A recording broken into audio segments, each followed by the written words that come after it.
Muito bom dia, boa madrugada e a paz do nosso Senhor e Salvador Jesus Cristo. Mais um dia na presença do nosso Deus e começando esse dia com a palavra do Senhor, que cura, que transforma, que traz a existência onde não existe, que levanta aquele que está sem nenhum vigor, que consola os abatidos. Nós vamos estar falando aqui hoje sobre uma afronta, sobre uma ameaça que foi feito ao rei Ezequias. Agora, olha como que o rei Ezequias, ele se comportou, ele agiu quando ele se sentiu ameaçado. É isso que nós devemos colocar em prática, aprendendo com os heróis da fé. Então, a Bíblia disse que havia um rei chamado Senaqueribe.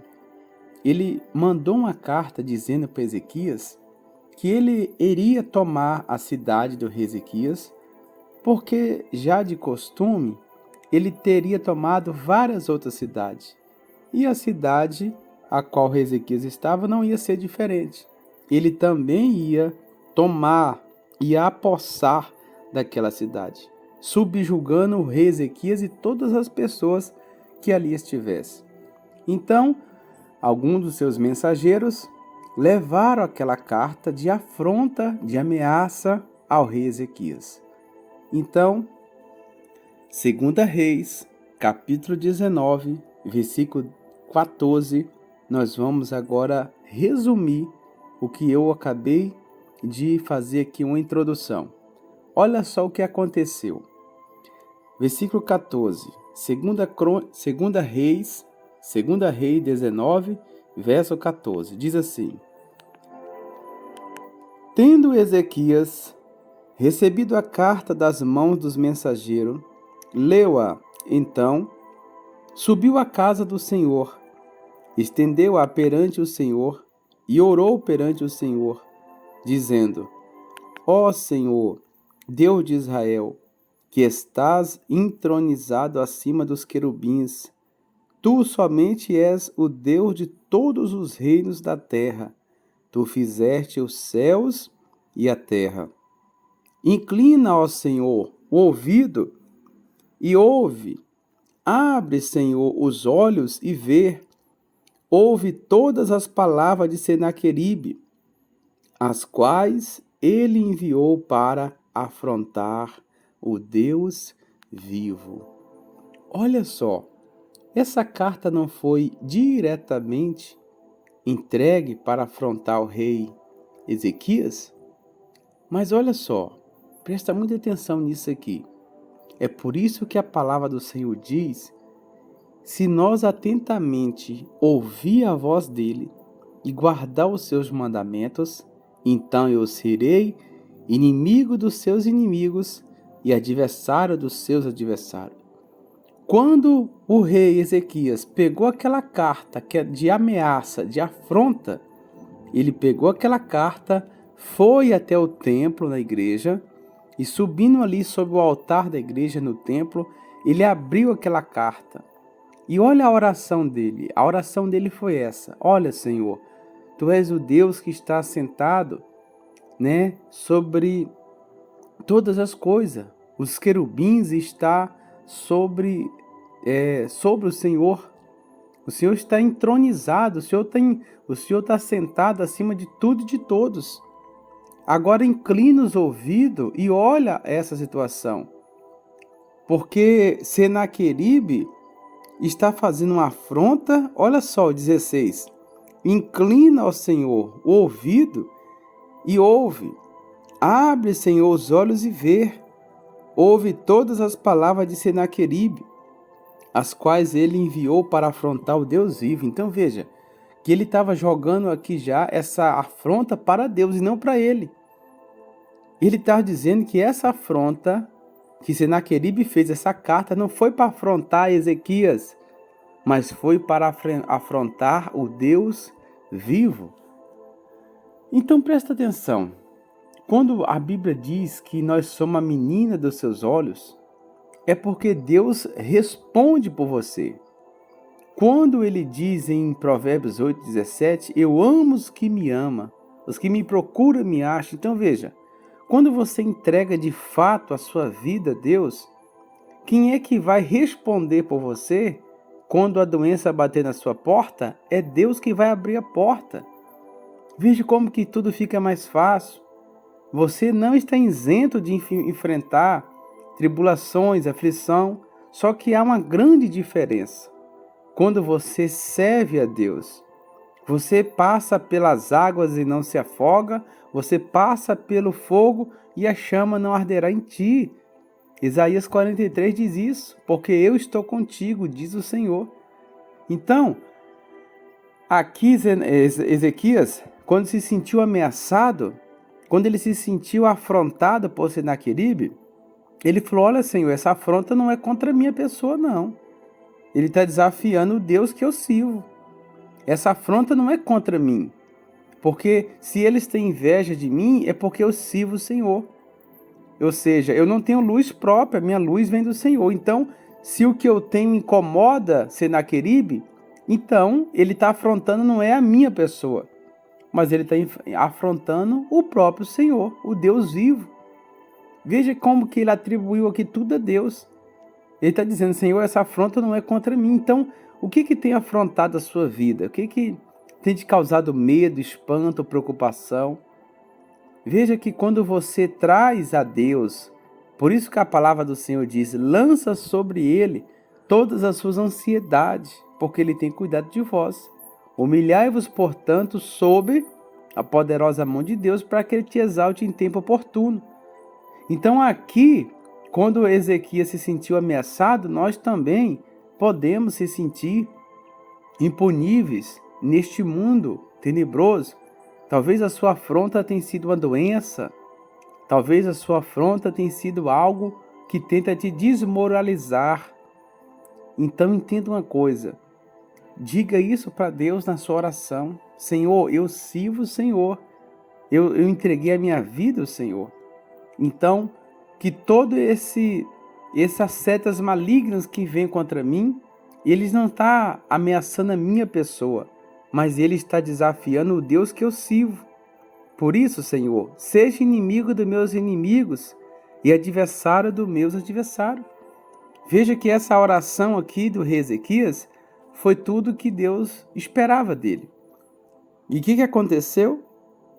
A Bíblia disse que Deus respondeu a oração do rei Ezequias. Deus respondeu e Deus fez com que todos os inimigos, a Bíblia diz que o Senaqueribe, que era o inimigo de Ezequias, teve que voltar com a cara no pó de vergonha, porque ele pensou que ele ia tomar a cidade do rei Ezequias como já era de costume que ele fazia com as outras. Só que com Ezequias ele se deu mal. Não porque Ezequias era forte, era valente, sabia lutar, porque Ezequias, ele temia a Deus. Não foi assim com Golias? Ele era acostumado a afrontar várias cidades, mas um dia ele topou Davi, e Davi disse assim para ele, olha, você vem contra mim com espada e com lança, e eu vou contra ti em o nome do Senhor Deus dos Exércitos. Então veja, tudo obedece ao Deus Todo-Poderoso. A doença tem que se submeter, os demônios estremecem, tudo, a morte, a vida. O apóstolo Paulo diz isso. Que me poderá separar do amor de Deus? Será a tribulação, altura ou profundidade? Eu estou bem certo que nem a morte, nem a vida, nem os anjos, nem qualquer outra coisa poderá me separar do amor de Deus. Então, quando você entende isso, aí você já começa a acender uma luz na tua mente. Você não anda sozinho. Você não está sozinho nesse mundo tenebroso. É como se você estivesse andando num campo minado. E a Bíblia diz, né? O salmista Davi diz, 1000 caem ao meu lado, 10.000 à minha direita, e eu não serei o quê? Atingido. Então lança sobre Deus as suas ansiedades, os seus medos, os seus temores, e acredita que todo mal que vem para tentar te destruir, ele está tentando desafiar o Deus a qual você serve. O Deus que está entronizado. Os querubins estão acima dele dizendo: Santo, Santo é o Senhor, toda a terra está cheia da sua glória. Assim como Senaqueribe bateu com o rosto no chão de vergonha e teve que fugir, e assim o rei Ezequias foi vitorioso e triunfou sobre Senaqueribe, que queria possar das suas terras. Que Deus possa abençoar esse entendimento nesta manhã. Que você também reconheça isso. Deus quer lutar por você. Lembra quando os discípulos estavam remando com dificuldade, porque o vento era ao contrário? A palavra de Deus é bem clara, que Jesus estava no monte e vendo os discípulos em dificuldade para remar, ele saiu andando sobre as águas, pois ele queria tomar a dianteira daquele barco. Veja, Jesus queria tomar a dianteira daquele barco, ou seja, ele queria tomar a frente daquele barco. É o que Deus quer fazer nesta manhã na sua vida. Ele quer tomar a frente de tudo aquilo. A palavra do Senhor não diz que ele é escudo para aquele que nele confia? Deixa Deus ser o seu escudo. Se esconda debaixo do esconderijo do Altíssimo, porque ele cobrir-te-á com as tuas asas, ele cobrir-te-á com as tuas penas, e debaixo das tuas asas tu estarás seguro. Deus faz você viver um refrigério debaixo das suas asas. A palavra de Deus é escudo para aqueles que nele confiam. Nós vamos ficando por aqui e nós vamos fazer uma oração. Senhor, nosso Deus e nosso Pai, obrigado, Espírito Santo, pela Tua palavra, que faz arder o nosso coração. Se alguém está se sentindo ameaçado, confrontado pelos problemas desta vida, que eles sejam confortados, que o Senhor seja o escudo para cada um deles, e que todos esses dardos inflamáveis venha não atingir a vida dessa pessoa, porque o Senhor protege essa pessoa com teu manto sagrado. Livre essa pessoa, Pai, de todas as setas malignas que há neste mundo de trevas, mas que a bênção do Senhor repouse sobre essa família, que a bênção do Senhor se estenda sobre aqueles que estão nos hospitais, que a tua presença acompanhe a vida dessa pessoa que está em uma sala de cirurgia, essa pessoa que está sentindo dores. Toca, Senhor, em todos os seus órgãos, toca no sangue, na carne, nos nervos. Levanta essa pessoa, traz alegria, traz esperança, Pai, para essa pessoa que está acamada. Levanta do pó desvalido e do monturo necessitado. Assim nós pedimos ao Senhor que ainda essa semana essa pessoa possa ver a proteção divina e poderosa do teu Espírito, e que o Senhor levanta os que estão entrelaçados com corda de angústia. Meu Deus, assim seja. A tua bênção sobre o teu povo, desde agora e para todo sempre. Em o nome do Pai, do Filho e do Espírito Santo. Se você gostou dessa mensagem, deixe o seu gostei e compartilhe nos grupos da família, envia para um amigo, para um filho, para o irmão, porque essa palavra tem o poder de abençoar a vida de todos. Vamos ficando por aqui. Que Deus te abençoe, em nome de Jesus.